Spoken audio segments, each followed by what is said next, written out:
বিবাহিত মেয়েদের জীবনে কোনো ছেলে 100%-এর থেকে 100% ভালোবাসা নিয়ে আসে না। একটা বিবাহিত মেয়ের জীবনে যখন কোনো ছেলে আসে, তখন শুধু সেই ছেলেটা তাকে ভোগ করার জন্যই আসে, তাকে নিয়ে সংসার করার জন্য নয়। একটা বিবাহিত মেয়েকে যখন একটা ছেলে 1000 বার বলে আমি তোমাকে ভালোবাসি ভালোবাসি, তো সেই 1000 ভালোবাসার মাঝেও একটা শব্দ সত্য নয় যে সে তাকে ভালোবাসে। একটা বিবাহিত মেয়ের সঙ্গে সব ছেলেরাই যতক্ষণ লুকিয়ে চুরিয়ে কথা বলতে পারে, দেখা করতে পারে, তার শরীরে স্পর্শ করতে পারে, ততক্ষণ সেই মেয়েটাকে সেই ছেলেটা ভালোবাসি ভালোবাসি বলে। আর যতক্ষণ সেই মেয়েটাকে লুকিয়ে চুরিয়ে কথা বলতে পারে না, অস্বাভাবিকভাবে ছুতে পারে না, তখন সেই মেয়েটাকে অবহেলা করে।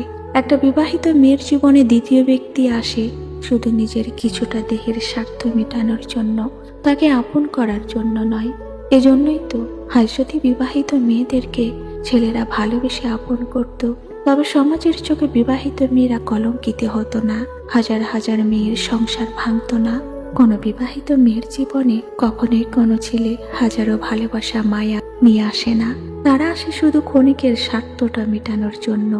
হাজার কথা বলে, তাকে অনেক দামি দামি উপহার কিনে দেয়, তাকে সারাদিন মিনিটে মিনিটে ফোন করে, ভিডিও কল, দেখা করা, এখানে সেখানে ঘুরতে ফিরতে নিয়ে যাওয়া। মনের ওপার থেকে ছেলেরা নিজের জীবনটাও দিয়ে দেয় যে আমি তোমাকে অনেক ভালোবাসি।